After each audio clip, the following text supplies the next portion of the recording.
Tenga un excelente día. El grupo conformado por Paolo Guillén, Juana Gutiérrez y María Mamani presentará el trabajo domiciliario número 1 encomendado por el ingeniero Jenner Villarreal Castro para el curso de Ingeniería Sísmica dictado en la Escuela Profesional de Ingeniería Civil de la Universidad Católica San Pablo. Así pues, comencemos con la sismicidad en Arequipa. Arequipa se encuentra en el sur de nuestro país, frente al litoral. Nuestro país forma parte del Cinturón de Fuego del Pacífico, caracterizado por ser una de las regiones sísmicas más activas en el mundo, reuniendo el 85% de esta actividad. La sismicidad en Arequipa está asociada principalmente al proceso de subducción de la placa de Nazca bajo la placa sudamericana. La zona costera ha tenido registros sísmicos con focos superficiales en mayor número con respecto al interior del país, siendo estos más dañinos en las edificaciones pues llegan a ellas con mayor energía. Así se evidencia en el mapa de sismicidad del Perú que registra la actividad sísmica entre 1960 y el 2012.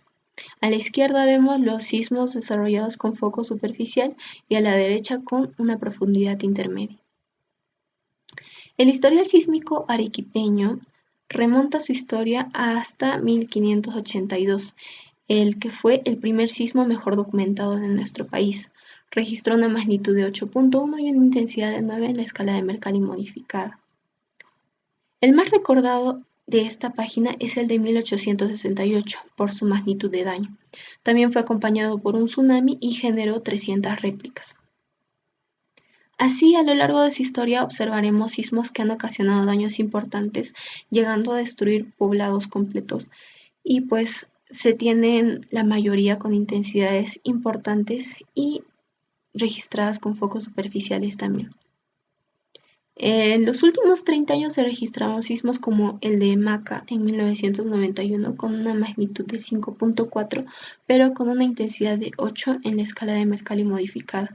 Destruyó el 80% del poblado de Maca y este proceso fue asociado a la erupción del volcán Sabancay. En esta ocasión el ingeniero recomendó que la población se retire debido al peligro, sin embargo hasta la fecha permanecen allí. En 1996 se registró otro sismo con epicentro en el mar que afectó a Ica y Arequipa. En esta ocasión, el 76% de casas en Caylloma eran de adobe y quedaron dañadas o colapsadas. Por otro lado, los edificios de albañilería presentaron daño ligero y edificaciones de concreto armado recientemente construidas como escuelas estatales presentaron el fenómeno de la columna corta. En el 2001 se registró uno de los sismos más recordados en Arequipa, pues fue acompañado con un tsunami que dejó 26 muertos. En el centro de la ciudad, el campanario de la catedral se cayó, se vio seriamente dañado y la restauración de este monumento trajo consigo grandes gastos económicos. Así, en el centro, edificaciones de sillar de adobe fueron seriamente dañadas. El 2013, el sismo de Huambo presentó un foco superficial de 7 kilómetros, una magnitud de 5.7 y un epicentro de 9 kilómetros en dirección al noreste de la localidad de Huambo. Se puede ver las casas afectadas, estas están construidas en adobe. El 2016, en vísperas del aniversario de Arequipa, se puede ver un sismo en Ichupampa que es de tipo cortical con un epicentro a 10 kilómetros al oeste de la localidad de Chivay. Estos son los daños, se puede ver la iglesia de Ichupampa seriamente dañada. En el 2017, el sismo de Atico, con una intensidad de 6 en la escala de Mercalli modificada, ocasionó el bloqueo de una carretera por varios días. Actualmente, instituciones como el IGP e INDECI mantienen a la población informada respecto a la actividad sísmica en nuestro país en general. En Arequipa, entre el 20 y 28 de enero de este año 2020, se han reportado 19 eventos sísmicos. Todos estos fueron de magnitud baja, pues oscilan entre 3.2 y 3.9 grados. Se informa que estos fueron ocasionados por una importante deformación tectónica local que corresponde a fallas geológicas. Sin embargo, todos estos eventos están situados en un contexto normal, debido a que esta es una zona tectónicamente muy activa. Por otro lado, OBI-INGEMET realizó un monitoreo que indica que esta actividad está asociada al actual proceso eruptivo del volcán Sabancay, que inició en noviembre del 2016. El IGP señala también y nos recuerda que el sur del país es la zona más activa del territorio y que no se puede deducir que ellos predigan o anuncien un sismo de gran magnitud en adelante, porque ello no se puede predecir. Finalmente, el INDECI nos recomienda que se mantenga la calma y se evite el pánico. Lejos de la realidad de países como Japón y Estados Unidos en temas de diseño sismo resistente, en los últimos 30 años hubieron eventos sísmicos importantes y a la vez catastróficos. El terremoto de Arequipa en 2001. Luego de 100 años de silencio sísmico, se produjo un violento terremoto que provocó la muerte y destrucción en departamentos como Arequipa, Moquegua y Tacna, alcanzando intensidades máximas de grados 7 y 8 en la escala de Mercalli, dejando al menos 35.600 viviendas con daños y 17.585 en completa ruina. Un informe del Instituto Geofísico del Perú nos indica a través de un estudio que se hizo horas después del sismo cómo en varias partes del sur del país, principalmente Arequipa, se presentaron daños estructurales en viviendas y monumentos históricos. En el cercado de la ciudad de Arequipa se encuentran gran parte de los monumentos históricos, la mayoría hechos de sillar, un material bastante resistente, pero ante fallos estructurales, esta se comporta de manera bastante frágil. Se puede ver en las fotografías de las torres del Eximpe después del terremoto que bloques de sillar caen debido a la falta de confinamiento de parapetos. Muchas de las viviendas con una edad de más de 50 años sufrieron el desplome de sus paredes, debido a que los materiales de los que están hechos no cumplen con los requerimientos mínimos para un comportamiento elástico. La mayoría de antiguas construcciones están hechas con sillar y mortero de cal y barro. En la Biblioteca de Ingenierías de la UNSA se puede observar rajaduras y gradas seriamente dañadas por la falta de confinamiento y arriostre. Al igual que en toda la universidad, varios pabellones sufrieron la destrucción de sus vidrios. En colegios como La Salle y el Salesianos, estructuras hechas también con sillar, ambos sufrieron la aparición de agrietamientos profundos, comprometiendo su resistencia ante eventuales réplicas, por lo que éstas luego serían demolidas. Uno de los daños con costes incalculables es la que sufrió la Catedral de Arequipa, debido al desplome de la parte superior de la torre izquierda que luego de su caída perforó la bóveda. Además, en el centro histórico 36 de las casonas resultaron seriamente dañadas con fisuras en sus muros y en algunos casos el colapso de sus bóvedas. No solamente hubieron daños a monumentos históricos debido a la poca instrucción para la construcción de viviendas. En varios distritos como Salvalegre, Hunter y Pocarpata, mercados como el de Villahermosa sufrieron la falla de sus columnas. En viviendas, la falta de área de muros provocó la falla de estas, además que hubo desplomes de paredes provocadas por la falta de elementos de confinamiento. En estas fotografías queda demostrado que las viviendas construidas en apoyo técnico son los que más fueron azotados por el terremoto, dejando muy comprometidas sus estructuras. Terremoto de Lamas 2005. Este terremoto afectó a la zona oriente del Perú, dejando como resultado 39.000 personas afectadas y 20 personas fallecidas. Regiones como Loreto y San Martín, en especial la ciudad de Lamas, fueron víctimas de los derrumbes de sus viviendas. Los materiales usados para las viviendas eran muy débiles ante fuerzas sísmicas, con lo que el terremoto terminó por destruir viviendas de adobe y barro, la inhabilitación de colegios y además la ruptura en las carreteras. El terremoto de Pisco 2007, quizás uno de los eventos sísmicos más recordados por la cantidad de víctimas que dejó tras su paso, afectando ciudades como Pisco, Chincha e Ica. Una de las cosas que saltaron a la vista fueron la forma inadecuada de construcción de toda una región, que puede ser la situación de todo el país. Las viviendas fueron hechas sin ningún tipo de criterio de diseño sismo resistente. El uso de unidades de albañilería de poca calidad, errores graves como el uso de los ladrillos pandereta en muros portantes provocaron colapsos inevitables. Además, que se vio la mala respuesta de los llamados volados en viviendas debido a la falta de continuidad de los muros. Se detectaron viviendas con dos tipos distintos de materiales, primeros niveles de adobe y segundos niveles de albañilería, dejando inhabilitado toda una vivienda. Los colegios presentan generalmente un problema de columna corta y malas técnicas constructivas. La falta de aislamiento de muros acortan la longitud de la columna rigidizando la parte baja y creando grandes fuerzas cortantes que hacen fallar a la columna. Se ven en las fotografías además que varias columnas no respetaron las distancias entre estribos, dejando columnas con fallas. Asia 2004. El 26 de diciembre, un sismo de una magnitud de 9.1, con epicentro frente a las costas de Sumatra, Indonesia, provocó un tsunami que causó más de 220.000 muertos en países que rodean el Océano Índico. Estas imágenes muestran las estructuras que fallaron debido a la presión ejercida por el tsunami. Observamos cómo la carga afectó a las columnas y hay fallas de punzonamiento en los muros. Ahora observamos una casa que no tenía los cimientos adecuados y fue desplazada por la presión del agua. Lo mismo le ocurrió al tanque de combustible. Algunas fallas estructurales fueron: falla por piso blando, formación de rótulas plásticas, falla por columna débil viga fuerte y falla por falta de refuerzo transversal de columnas. Pakistán 2005. Un terremoto de magnitud de 7.6 mató a más de 75.000 personas. El epicentro fue Cachemira, al norte de Pakistán. Dentro de las fallas estructurales tenemos falla por piso blando, casos viga fuerte columna débil y efecto de columna corta. En varias edificaciones, la compactación de concreto no se dio de forma adecuada, dejando así vacíos en vigas y columnas. Además, en varios casos las edificaciones no tenían suficiente refuerzo de confinamiento. China 2008.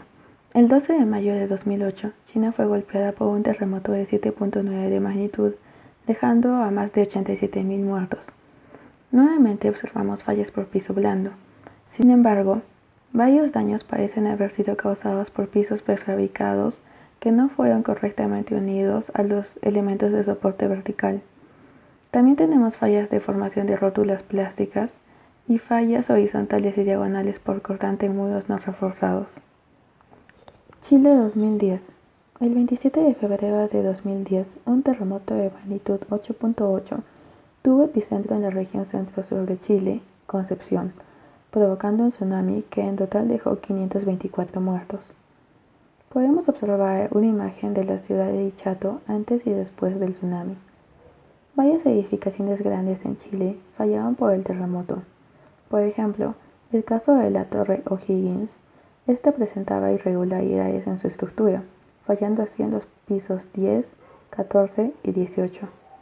Otra causa de falla común en Chile fue la falta de refuerzo de confinamiento o su mal detallamiento, ya sea en columnas o muros.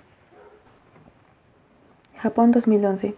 Japón se vio sacudido el 11 de marzo por un sismo de 9.1, con epicentro en el Océano Pacífico, cerca de la costa noreste de la isla de Honshu. El sismo provocó un tsunami y una crisis en sus plantas nucleares. La catástrofe dejó a 20.896 muertos. Varias edificaciones se vieron afectadas por la transformación del suelo. Hubo varias fallas por cortante en columnas, fallas por piso blando, y observamos el caso de una casa en la que el tsunami produjo una socavación en su cimentación. Nepal 2015. Un terremoto de magnitud 7.8 tuvo epicentro en Lanyung, Nepal, el 25 de abril del 2015. Más de 9.000 personas perdieron la vida y monumentos antiguos quedaron destruidos, por ejemplo la plaza Basantapur Durbar, patrimonio declarado por la UNESCO. Tenemos fallas en muros en los que se combinaron materiales como ladrillo y piedra para economizar costos. Además, hubo edificaciones dañadas debido a su construcción con unidades de albañilería con formas irregulares, y fallas debido a albañilería sin confinar ni reforzar. México 2017. El año 2017, México soportó 2 terremotos. El primero ocurrió el 7 de septiembre con una magnitud de 8.1 y el epicentro en el Golfo de Tehuantepec, terremoto más potente de México en más de 80 años. Y como réplica, otro terremoto golpeó México el 19 de septiembre con una magnitud de 7.1, esta vez con epicentro en Puebla. Esta es una edificación antes y después del colapso por piso blando. Aquí se muestra el daño y colapso de edificaciones que sufrieron impactos con estructuras colindantes. Y finalmente estructuras con efectos de torsión en planta. Por ejemplo, en la estructura del medio, al no separarse conjuntas, su forma irregular provocó torsión. Además sufrió daños por impactos con la estructura colindante. Para asegurar un adecuado funcionamiento de una estructura ante solicitaciones necesarias e importantes, se deben realizar controles por carga vertical y sismo. El control por carga vertical se realiza verificando la capacidad portante, que es la respuesta o resistencia del terreno. El esfuerzo consecuente de situar una construcción sobre el terreno no debe exceder la capacidad de respuesta de éste. Así, el peso de toda la edificación y el cimiento, distribuido por todo el área que ocupa dicho cimiento, está parametrado por este valor de capacidad portante, obtenido con un estudio de mecánica de suelos. Un segundo control es aplicado al asentamiento, primeramente con el asentamiento aceptable, que resulta como consecuencia del proceso de construcción. Se entiende el suelo como un material deformable y elástico. Entendido de esta manera, se debe encontrar la propiedad de balasto vertical, a partir de un estudio de mecánica de suelos. El balasto vertical permite entender al suelo como un conjunto de resortes capaces de ofrecer respuesta ante esfuerzos. Se halla una rigidez equivalente en el área del cimiento. Y finalmente el asentamiento aceptable se obtiene con el peso total dejado por la edificación y el cimiento en relación con esta rigidez equivalente. Y esta no debe exceder al obtenido en el laboratorio. Por otro lado, el asentamiento diferencial se debe controlar para ofrecer una adecuada estabilidad al edificio. En este caso, la desviación angular es el parámetro que realiza los asentamientos diferentes sufridos por las zapatas. Este valor no debe exceder el admisible dado por la norma de suelos y cimentaciones. El control por carga lateral se hace a través de distorsiones entre pisos, llamada también derivas. Se entiende que producto de las cargas laterales se tienen desplazamientos diferentes de piso a piso, que se relacionan respecto al piso inferior, y debe ser menor a la distorsión dada por la norma, que en el caso del concreto armado es de 0.007. Finalmente, en la albañilería se dan controles con el esfuerzo axial máximo para el control por carga vertical y la densidad mínima de muros reforzados con el control por carga lateral. Ejemplos prácticos: controles por carga vertical. Se desea hacer los controles de capacidad portante y asentamiento en un edificio aporticado de concreto armado. Esta estructura tiene un peso propio de 830 toneladas y cuenta con una platea de cimentación con dimensiones de 13 por 15 por 0.45 metros. Los ensayos sobre el suelo tienen como resultado un coeficiente de balasto de 1.3 kg fuerza sobre centímetro cúbico. Se pide calcular de cuánto debe ser el valor de la capacidad portante del suelo que resiste la estructura.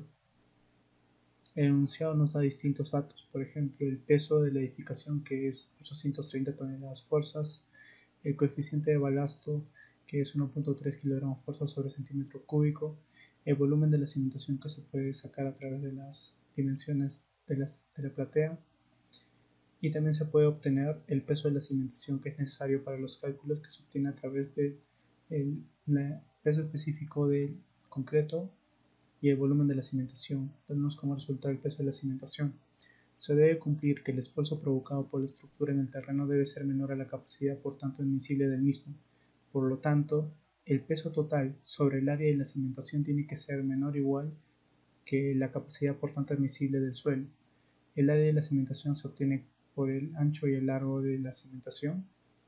El peso total es igual al peso de la edificación más el peso de la cimentación sobre el área de cimentación, lo que nos da un 5.33 toneladas fuerza sobre metro cuadrado, por lo que la capacidad portante admisible del suelo tiene que ser mayor o igual que 5.4 toneladas fuerza sobre metro cuadrado.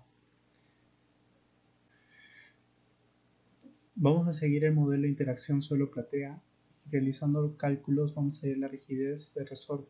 Este resorte simula el comportamiento elástico del suelo. Para ello necesitamos coeficiente de balasto por el área de la cimentación, el peso total que ya lo hallamos en cálculos anteriores, que es el peso de la edificación más el peso de la cimentación, obteniendo que el asentamiento diferencial es igual al peso de la edificación más el peso de la cimentación sobre el coeficiente de balasto por el área de la cimentación, lo que nos da un asentamiento tolerable de 0.372 centímetros. También podemos hallar la reacción, que sería igual al el peso total, que sería la rigidez del resorte por el asentamiento tolerable, que es igual al peso total. Y según la norma 050, edificaciones, suelos y cimentaciones, el límite en el que se puede esperar daños estructurales en edificios convencionales tiene como una desviación angular entre la diferencia de deformaciones sobre la longitud, que sería 1 sobre 150. Pero al dividir nuestro asentamiento tolerable sobre los 13 metros de longitud, la longitud menor de la cimentación, tenemos un valor mucho menor que el que nos indica la norma, por lo que estamos dentro de los límites. El segundo problema es un edificio porticado de concreto armado con un peso total de 260.5 toneladas tiene una zapata aislada con dimensiones de 1.5 por 1.5 por 0.4 metros. Está apoyada sobre un suelo con coeficiente de balasto de 5 kg sobre centímetro cúbico y según el estudio de suelo se cuenta con un asentamiento tolerable de 0.3 centímetros. Se requiere calcular la reacción equivalente del suelo.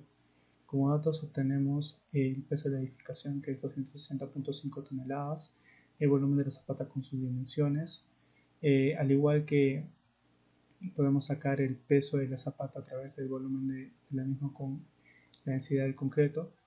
La densidad de concreto, el peso específico es 2.4 toneladas fuerza sobre metro cuadrado, el coeficiente de balasto es 5 kg sobre centímetro cúbico y el área de la zapata serían las dimensiones, el largo y el ancho de la cimentación.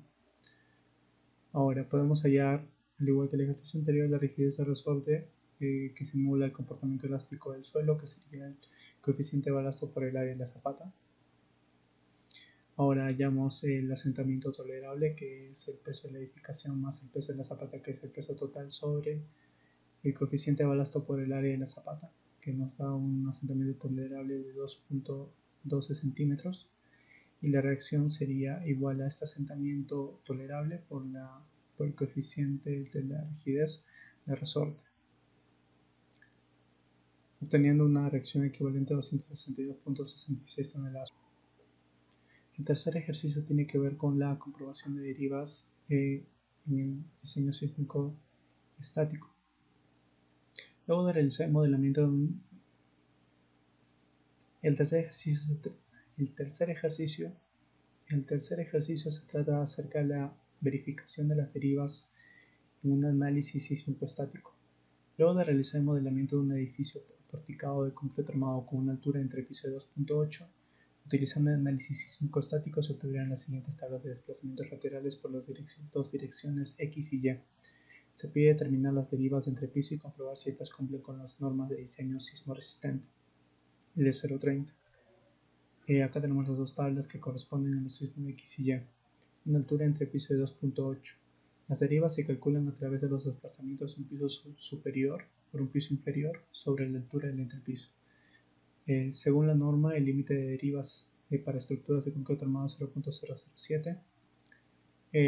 Vamos a hacer una resolución tomando como ejemplo el piso 5 y el piso 4 del sismo en X, restando los desplazamientos 87.51 sobre 70.11 sobre 2.8 nos da una deriva 0.06, con lo que el valor de la deriva es menor al límite y la deriva cumple el requerimiento. Se hace la misma comparación entre pisos con respecto a la norma 0.007 y se tiene que comprobar que en las dos direcciones tiene que cumplir. En caso contrario, como es en el caso del sismo en Y, en la edificación no cumple la deriva permitida por norma, es decir, se requiere su reestructuración.